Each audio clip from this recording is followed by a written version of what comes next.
안녕하세요. 골드만 삭스리입니다. 오늘은 그 유럽의 지중해의 지중해 북동쪽, 맨 북동쪽에 있는 에게해. 에게해는 그리스와 터키 사이에 있는 바다죠. 지중해의 하나인데 그 에게해에 관해서 알아보겠습니다. 에게해는 그리스와 터키 사이에 있는 바다로 그 흑해와 연접해 있죠. 그 북동쪽으로 흑해가 있는데 그 흑해와 사이에는 다르다넬스 해협과 보스포루스 해협으로 연결이 돼서 흑해 들어가기 바로 직전에 마르마라해와 연결이 돼 있습니다. 에게해는 그 그리스의 섬들 한 6천 개 이상의 섬들이 작은 섬들이 상당히 많이 있는데 그 섬들의 가장 맨 밑에는 크레타 섬이라고 제일 큰 섬이 있습니다. 그래서 여기서부터는 이제 지중해로 바로 연결이 돼 있죠. 그래서 에게해는 그리스와 터키 사이에 있고 가장 가까운 거는 그 크레타 섬 너머로 밑으로 내려오면은 이집트 뭐 그다음에 그 레반트 지역 레반트 지역은 이제 뭐그 이스라엘 요르단 그다음에 이제 그 팔레스타인 지역이죠. 그다음에 이제 그 레바논 시리아 뭐 요런 그 북아프리카와 레반트 지역 요 지역하고 다 연결이 돼 있습니다. 그래서 에게는 그리스 바다라고 볼 수가 있죠. 그 6천 개나 되는 섬들이 전부 다 그리스의 섬들입니다. 에게해에서 6천 개의 섬이 있는데 그 중에서 가장 큰 섬은 크레타 섬이고 두 번째는 에우보이아 섬, 에우보이아, 에비아라고도 하는데 이 섬은 그리스 본토와 가장 가깝게 연결이 되어 있습니다. 그리스 본토하고는 에브리포스 해협을 사이에 두고 가장 가깝게 그리스 본토와 연결이 되어 있는 두 번째로 큰 섬이 에우보이아 섬, 에비아 섬입니다.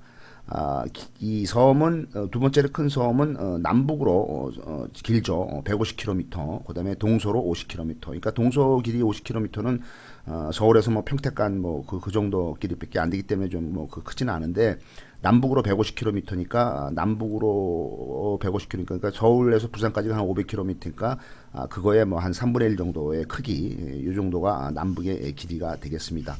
그 대신에 이제 제일 큰 크레타 섬은 얼마나 크냐 하면은 크레타 섬은 이거는 또 이제 반대로 동서가 길고 남북은 짧습니다. 그러니까 옆으로 누워 있는 형태고 에우보이아 섬은 이제 위로 쭉 이제 위아래로 길게 뻗어 있는 형태죠. 그 크레타 섬은 동서 길이가 260km, 그다음에 이제 남북 길이가 한 60km. 그래서 남북 길이는 60km는 이제 서울 평택간 거리, 아까 그 두 번째로 큰 에우보이아 섬하고 비슷하지만은 이 동서 길이가 260km니까 그 아까 에우보이아 150km보다는 260km, 100km가 더 긴 거죠. 그러니까 서울 부산 거리가 한 500km라고 볼 때 그거의 한 절반 정도의 길이가 되겠습니다. 그래서 크레타 섬은 그렇게 돼 있고, 그다음에 에게에 있는 세 번째로 큰 섬은 이제 레스보스 섬. 요 레스보스 섬은 이제 터키에 아주 가까이 붙어 있는 섬이고, 그다음에 네 번째로 큰 섬이 로도스 섬. 이것도 이제 터키 쪽에 붙어 있는 섬이고, 그다음에 이제 그 중에서 이제 아홉 번째로 큰 섬이 사모스 섬.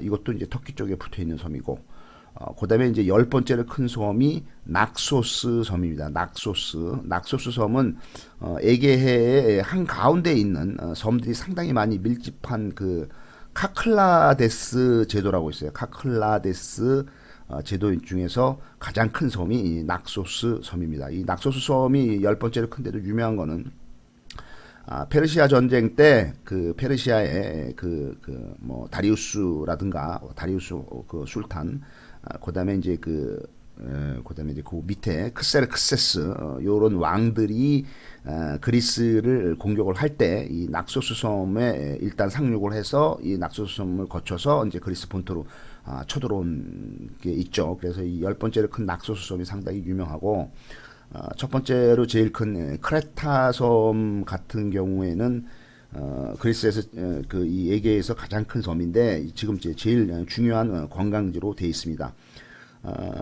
이 크레타 섬의 문명의 기원은 이 그 유럽 쪽, 특히 그리스 쪽의 고대 문명의 가장 최초의 발원점이 크레타 섬이라고 되어 있습니다. 고대 유럽 문명의 시작인 고대 미노아 문명, 미노스 문명이라고도 하죠.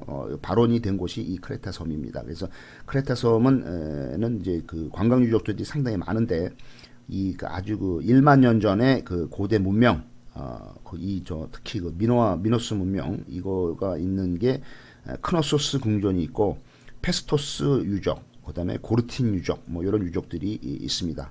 그다음에 이제 1299년 이제 1202년에 제4차 십자군 전쟁을 하면서 베네치아가 이 크레타 섬을 점령을 했습니다. 그래서 베네치아가 오랫동안 이 크레타 섬을 지배를 했는데 그게 이제 1202년 4차 십자군 전쟁 때부터 한 1600년 때까지 오스만 투르크한테 점령을 당할 때까지 한 400년간 그 베네치아 공화국이 이 크레타 섬을 지배를 해서 이 크레타 섬에는 베네치아의 그 유적들이 상당히 많이 남아 있는 걸로 되어 있습니다. 이 크레타 섬은 거의 한 1만 년의 역사를 갖고 있죠. 그래서 신석기 시대부터 옛날에 1만 년 전부터 사람이 살았던 걸로 되어 있습니다. 그래서 이 그 유럽 지역에서 최초의 문명이다 이렇게 되어 있습니다.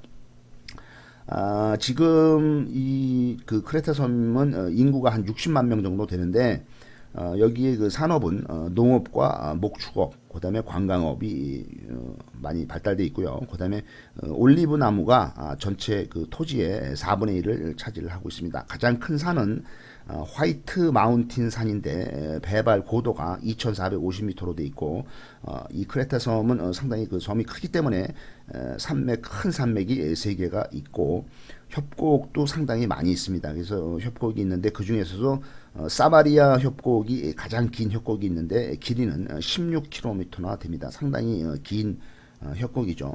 이 크레타 섬이 1만 년의 역사를 갖게 됐는데 유럽 쪽에서 그 가장 그 오래된 역사를 인류가 최초로 거주한 곳이 이 크레타 섬이라기보다는 그 레반트 지역이 인류가 최초로 거주한 곳으로 되어 있습니다. 이 레반트 지역은 어디냐 하면은 근동의 팔레스타인이 고대에는 이게 가나안이었습니다. 그 성경에 나오는 가나안 땅이 이제 팔레스타인 땅인데 이 그 레반트 지역이 그 근동에 있는 지금의 시리아, 요르단, 레바논, 그다음에 이제 팔레스타인, 이스라엘 뭐 이런 곳이 우리가 레반트 지역이라고 부르는데 요 레반트 지역 그 우리의 그 저기 초생딸 지역이죠.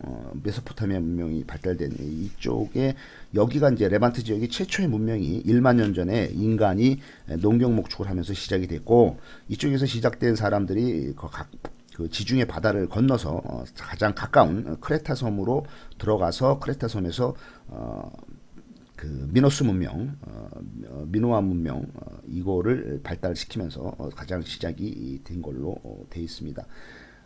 그래서 이게 그 크레타 섬 같은 경우에는 어떻든 신석기 시대부터 사람이 살기 시작했다. 그래서 이 신석기 시대부터 크레타 섬에서 문명이 발달되고 미노아 문명, 미노스 문명이 발달되고 그다음에 이제 나중에는 비잔틴 제국에 점령을 당했다가 오스만 제국에 점령을 당했다가 나중에 결국에는 마지막에는 다시 그리스 영토로 편입이 돼 있어 지금은 그리스 영토로 돼 있습니다. 감사합니다.